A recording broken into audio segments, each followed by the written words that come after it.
ครับถูกออกหมายจับในข้อหาผู้ร้ายข้ามแดนจากการโจรกรรมข้อมูลของธนาคารพาณิชย์ حكمت محكمة أمريكية على الهاكر الجزائري حمزة بن دلاج بالإعدام بعد اتهامه بقرصنة مئات المواقع عبر أنحاء العالم، وقد ألقي القبض عليه العام 2013 بتايلاندا بعد بحث من قبل الانتربول دام أكثر من 3 سنوات كاملة بعد الكشف بأنه من بين أخطر 10 هاكرز في العالم المطلوبين لدى أمريكا، ثم رحل لها بأمر من قبل الشرطة الفيدرالية FBI. ความมั่นคงนะครับความมั่นคงยังไม่มีเป็นเรื่องระบบธนาคารล้ว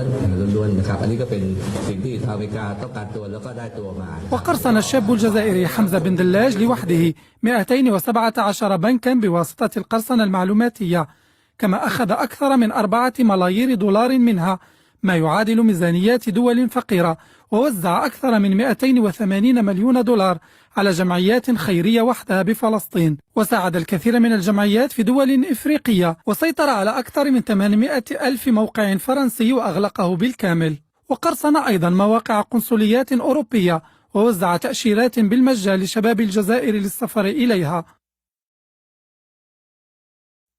وأبرز المواقع التي سيطر عليها بالكامل مواقع الحكومة الصهيونية، وكشف أسرار الجيش الصهيوني للمقاومة الفلسطينية ونشر بيانات هامة لأفراده، وقد ترجته الحكومة اليهودية بمساعدتها في تحصين مواقعها الحساسة مقابل التوسط للإفراج عنه، لكنه رفض وظل قابعا في السجن الأمريكي لحد هذه الساعة، حيث صدر قرار بتنفيذ حكم الإعدام عليه. وتناقل الملايين خبر الهاكر الذي اعتبره هؤلاء بأنه بطل وفخر للجزائر، كيف لا وهو الذي ظل يرفض العمل مع الصهاينة، بالنظر إلى أنه يرفض التطبيع مع العدو، كما اعتبر المدونون ابتسامته ردا قويا على كل من يشكك في وطنيته وهجومه على الشركات لمد المساعدة للفلسطينيين. ความมั่นคงนะครับความมั่นคงยังไม่มีเป็นเรื่องระบบธนาคารล้ว